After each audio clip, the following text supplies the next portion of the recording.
This is a game where you want to make sure that you're controlling the tempo of the game. The Eagles third. If we were able to get a fourth down or two, it changes the game. And the Eagles are now 8-2. Our team's waiting to win because they know how to win. First Take is presented by Freestyle Libre.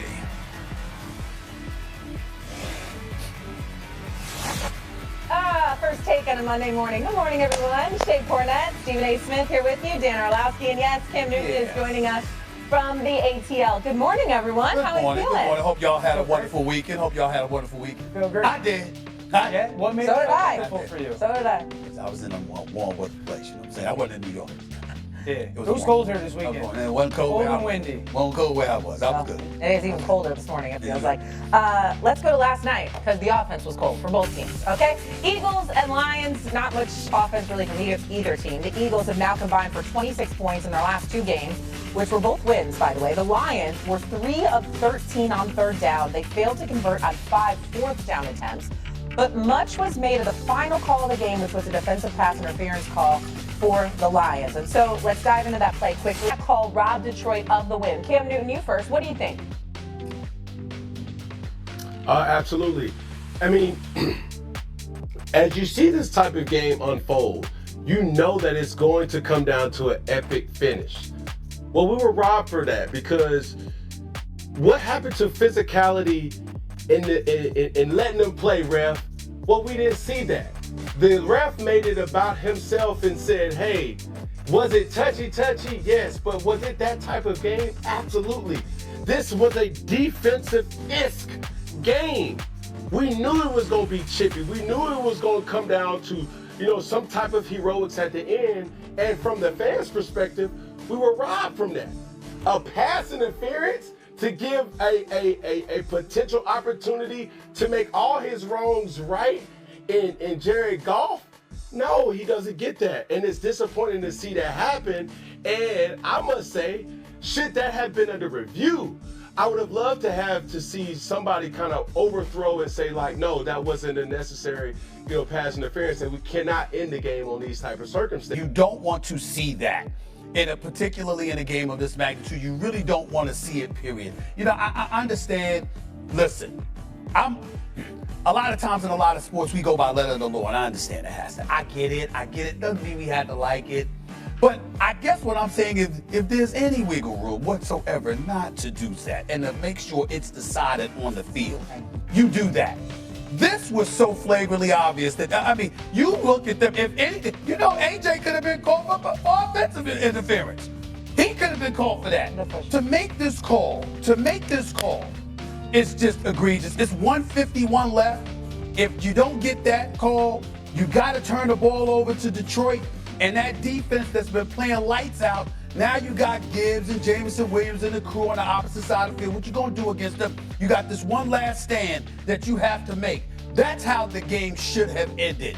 We got robbed of that opportunity because this was an absolutely awful call on the part of the officiating. Yeah, saying the Lions got robbed because of the call is ridiculous. Right. The Lions got whooped last night. Okay, their offensive line got exposed last night. Jared Goff was poor under pressure. So, yes, it's a bad call. We didn't get a potential finish, but did anybody feel like they were going to go do anything? This offensive line got whooped by this defense in Philadelphia. So to sit here and say they got robbed because of that call, no shot. They got manhandled at the line of scrimmage. They got denied the opportunity to have one last shot at winning the game. That much we can say. I don't think we can say any more than that. You're right.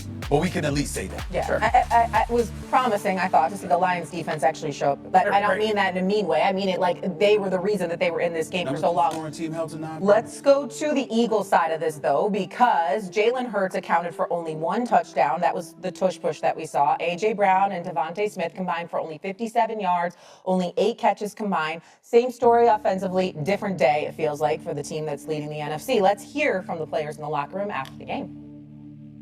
Self-inflicted. I think as soon as we got going, we shot ourselves in the foot. That's something that we can clean up. If somebody just beat us, then that's up to them. But it's some things that we are doing. My main takeaways is we got to score points. We got to be more efficient. We got to take advantage of opportunities when they're there. And we got to control the things that we can control. It's the same MO it's been this whole entire time. Okay.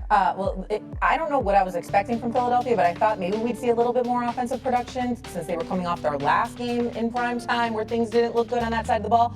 A win is a win, I guess, but were you more impressed, Stephen A., with Philly's defense or disappointed in Philadelphia's offense? Well, I was more impressed with their defense. I thought their defense was lights out. Again, reiterating the point that I made a second ago, you got the second-ranked offense in the National Football League coming into the game, averaging 31 points a game. You didn't just beat them, you beat them down, okay? You pressured them all night long. You got sacks, okay? I'm looking at holding them to a season-low 9 points, only 13 first downs, going 3 for 13 on third downs. This is what we're talking about with the Detroit Lions last night. 0 for 5 with those fourth down calls. Yeah. I mean, completely shut down, beat up at the line of scrimmage. Dan Campbell takes over offensive play calling duties, registers a season high 44 points, 546 yards the week before. What did I say? Well, that was against the Commanders. Let's pump the brakes and let's see what's going to happen this week. And sure enough, they strolled into Philadelphia and they were absolutely awful. There is no way to slice it. And you have critics. I'm a fan of Dan Campbell's because he's a culture changer, but you got a lot of people that have looked at some of these decisions. You know how he's not risk averse. He will take chances. He will push the envelope. He will do those things. Last night, was a time when it did not work to their advantage. And to me, Philadelphia showed me they can beat you up. And I don't think that's the kind of message that you want exposed about yourself if you're the Detroit Lions as the season wanes. Get physical with them, beat them up at the line of scrimmage, and guess what? You can sit up there and reduce them to the rubble they looked like last night. That's what they look like. We have not, and Jared Goff has had bad moments. He's had bad moments in the postseason. He's had bad moments in regular seasons in his career. We haven't seen him look this bad. He was bad last night, and it was because the Eagles were applying an awful lot of pressure, very, very little protection. Yeah, I'm praising Howie Roseman, the general manager for the Eagles. Sure. This Jalen Phillips edition big time feels like it's going to be the Von Miller addition to the Rams from years ago, the OBJ. This defense right now is the best defense in football along with the Rams and Seattle Seahawks. There's no way that anybody can tell me one is better than the other. This is a defense that was a little bit of a question mark to start the season. They weren't getting back to the quarterback. Phillips has been fantastic, both in the run and the pass. You're starting to see Jalen Carter start to play like Jalen Carter did last year. Ojomo's been great. Nakobe Dean being healthy. So I'm praising this defense. Their coverage unit is absolutely sensational. I think that where I kind of fall off of this past weekend because the games were so great is there's 3 teams that I would sit there and say that are the class of the NFC. It's Philly, it's Seattle, and it's LA. When it comes to what offense am I most concerned with out of those 3, it's Philly. And Detroit was great. But Detroit was down, I think, 3 out of their 4 secondary starters, 4 out of 5 at some point. Yeah. And they locked Philly up in the pass game. There was no separation in the pass game. And so while I can sit here and say really good run defense in Detroit and hats off, they were great playing man-to-man coverage. My guy better than your guy. And for a team that has 2 elite ones, and Devontae's become a top 5 wide receiver this year, for them to lock them up as much as they did in their pass game, yeah, that gives me a little bit of this is going to have to get a little bit better offensively in Philly. Go ahead, Cam. Yeah, well, I'll say it this way. Howie Roseman, what he's been able to do over these 3 to 5 years is to put a masterclass of how to sustain success.